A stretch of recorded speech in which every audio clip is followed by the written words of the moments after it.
ma seda särki enda varem videos kandnud. Ma lihtsalt mõtlen, kuna vaatasin paar päeva tagasi enda videoid ja ma olen nagu tunne, ma kannan kogu aeg ühte sama särki. Hei hopsi kõigile, kuidas teil läheb? Minu nimest Enn on ja... Hei hopsi kõigile, kuidas teil läheb? Isegi kui on nii Hei hopsi kõigile, kuidas teil läheb? Ning ma olen üliõnnelik, et ma saan jälle teile seda on nii hästi näha, et ma pole nii ammu seda teinud. Ma olen nii roostas lihtsalt. Hei hopsi kõigile. Wow. Ma pole reaalselt seda nagu nii ammu teinud, et see tundub isegi natuke võõras. Aga ma olen tagasi ning ma ei tee küll mingeid lubadusi, aga mul sai kool läbi ja mul on põhimõtteliselt rohkem vaba aega. Igatahes, minul on sügisel ülikooli minek ning ma lähen väga suure tõenäosusega Inglismaal õppima, mis tähendab seda, et mul on omajagu vaja raha, et ära maksta siis õppelaen, kõik elamine, toit, kõik, mis seal koha peal ühesõnaga on. Seega mõtlesin, et oleks tore ju tegelikult mingit toetust saada. Sellepärast ma alustasin ka eelmises videos sponsorite otsimisega, kes mind toetaksid siis minu ülikooli õpingutel ning muideks nad on vabatahtlikud mulle kirjutanud meili peale, et nad tahavad mulle raha saata.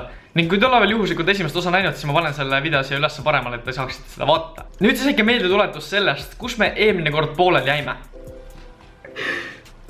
Ja päev hiljem ta vastas mulle. Jah, tehing kehtib, aga mulle tundub, et sa hoiad tagasi. Tagasi, mis mõttes? Kui sa oled tõesti huvitatud, siis edasta mulle informatsioon, mida enne palusin ja me saame saata informatsiooni, kuidas edasi tegutseda. Soojad tervitused. Ja nädal hiljem ma võtsin kokku ja saatsin talle väga põhjaliku kirja, kus oli kõik, mis ta palus ning võib-olla isegi natuke rohkemgi. Kallis Preili Ella Kolan. Andestage, et pole teile vastanud. Ja nüüd tuleb siis minu hiilgav proov olla vaimukas ning jätta talle endast väga-väga haiglane mulje. Ma mängisin lehekülje lagame.com ning peale mängu kaotamist sain ma nii vihaseks, et lõin arvuti sodiks. Nüüd ma pean kasutama enda õe iPadi. Mul kuluks nüüd tõesti see raha ära, et uus arvuti endal osta. Teie soovitud andmed on siin all. Loodan, et pole veel liiga hilja. Nimi Jüri Kohuke. Aadressiks mingi suvaline koht Ameerikas ma panin selle. Tööaadress töötu, elan koos vanematega. Telefoninumber valisin ka mingi suvalise internetist. Vanus 23, sodiaadimärk, igaks juhuks kui läheb vaja. Kaksikud. Suhtesaatus. Vallatu ja vallaline muidugi.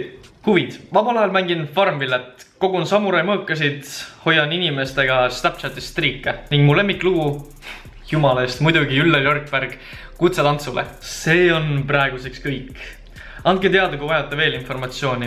Armastusega härra Kohuke. Ning sellest saati ma pole temast mitte midagi kuulnud, sellest on juba mööda paar kuud läinud ja tundub, et lihtsalt tal viskas minust koppa ette. Ma ütlen ausalt, sellised inimesi on väga tüütu skämmida, kes on nagu mina, ehk siis käime pinda mingi lambist asjadega ning ajame totaalselt kelvast suust välja, seega ma saan tast täiesti aru, mõistan. Seega kahjuks ma ei saanud enda käest seda sponsorraha, mida mul ülikooli jaoks vaja läheb. Kuid, minu õnneks, mul on neid kandidaate veel väga-väga palju ja siin on neist järgmine. Niisiis mulle kirjutati: tere päevast, minu nimi on härra Alfred Chokyu Chow.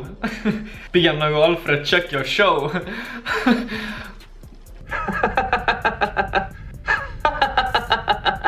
Ma siis ei tõlgi kõike põhjalikult ära, ma toon teile lihtsalt sisu. Ma olen mingi tegelinski Chongqing pangast ning mul on sulle pakkuda $39 miljoni väärtuses äritehing. Niisiis ma olin kohe väga suur huviline, sest et $39 miljonit. See päästaks mu ülikooli väga-väga ilusti ära. Niisiis ma vastasin. Tere õhtust, härra Alfred Chokyu Chow. Mul on väga hea meel, et minuga ühendust võtsite. Olen juba väiksest saati teadnud, et teen elus suuri asju. Tundub, et on lõpuks aeg maailma muuta. Jätame kogu jama vahele ning asume kohe asja kallale. Lugupidamisega härra väga hää Kohuke. Kuna tema nimi oli nii paganama pikk, siis mul tekkisid kompleksida nagu härra Kohuke. Härra väga hää Kohuke. Seekord oli siis põhjuseks välja toodud minu hea tuttav härra Klavan Vassiljev, kes oli 2011. aastal sattunud väga müstilisse autoavariisse ning enne seda autoavariid oli ta just panka pannud $39 miljonit, millest nüüd mingi protsent tuleb mulle üle kanda. Ja kohe esimest korda seda nime lugedes mul tuli kuidagi väga tuttav. No muidugi väga palju Vassiljeveid on ja igast vendasid on ja, aga see nimi oli kuidagi eriti tuttav ja siis mulle lõi nagu pildi ette. Ma ei tea, kas ta oli võtnud lihtsalt selle põhjal, et ma elan Eestis vist võib enam-vähem öelda, 2 kõige tuntumat Eesti jalgpallurit, kes on Ragnar Klavan ja Konstantin Vassiljev ja on lihtsalt võtnud nende perekonna nimed ja pannud nendest nime kokku. Väga hea lähenemine. Bravo, bravo. Vähemalt see ei pannud mingi nimedega pekki, ehk siis umbes, et umbes härra Kohuke ja ala sellist inimest ma arvan pole olemas. Võib-olla on tegelikult. Huvitav, kas tegelikult on. Nii, Kohuke. Oho, tegelikult isegi on, no härra Kohukest pole, aga on keegi nagu nimega Annabel Kohuke. Okei, ju siis tundub, et Kohukesi on Eestis. Nüüd selle kirja kõige tähtsam osa oli tegelikult see, mis oli kirja kõige lõpus manuses ja see oli leping, mille ta mulle kaasa saatis. Ma mõtlesin tükk aega, et kuidas seda nii teha, et ma saaksin talt kõik selle viimase mahla ja kannatuse välja pressida. Ja mul tuli üks idee. Niisiis ma kirjutasin talle paar nädalat hiljem. Tere päevast, härra Alfred, check your show. Ma pean teile väga raske südamega halvad uudised edastama. Peale 3 nädalat otsimist, kus leping välja printida, leidsin ma lõpuks koha, kus seda teha. See läks mulle maksma peaaegu pool minu kuupalgast, kuid sain selle ilusti välja printitud. Läksin siis koheselt koju, et seda allkirjastada ja rüüpasin samal ajal kõrvale klaasitäis imelist ja värsket piima. Just kui ma olin lepingule alla kirjutamas, ajasin ma kogemata piima lepingule. Milline tootakas juhtum, eks ole? On teil ka kunagi varem midagi sellist juhtunud? Ma siiani poetan pisaraid kõige selle raha peale, mis kaotasin kogu selle printimise käigus.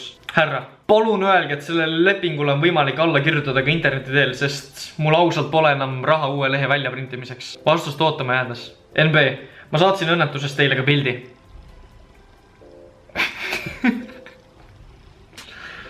Mõtlesin, kui ma sellist nalja teen, siis ma lähen ikka full all in ja ma teen sellest pildi, mis juhtus.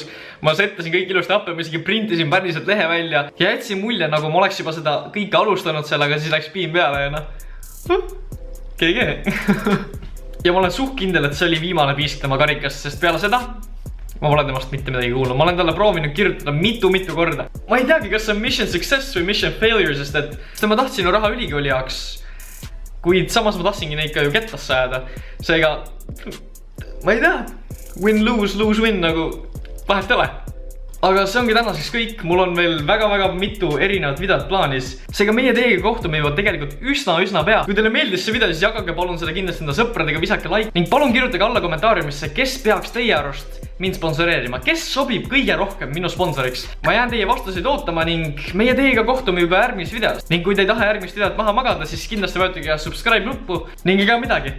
Meie teiega kohtume järgmises videos. Tšau! Mul on kuidagi... Ma olen roostes, ma olen päriselt roostes, seega ma pean seda natuke tegema veel ja järgmine video tuleb parem, seega tšau ka!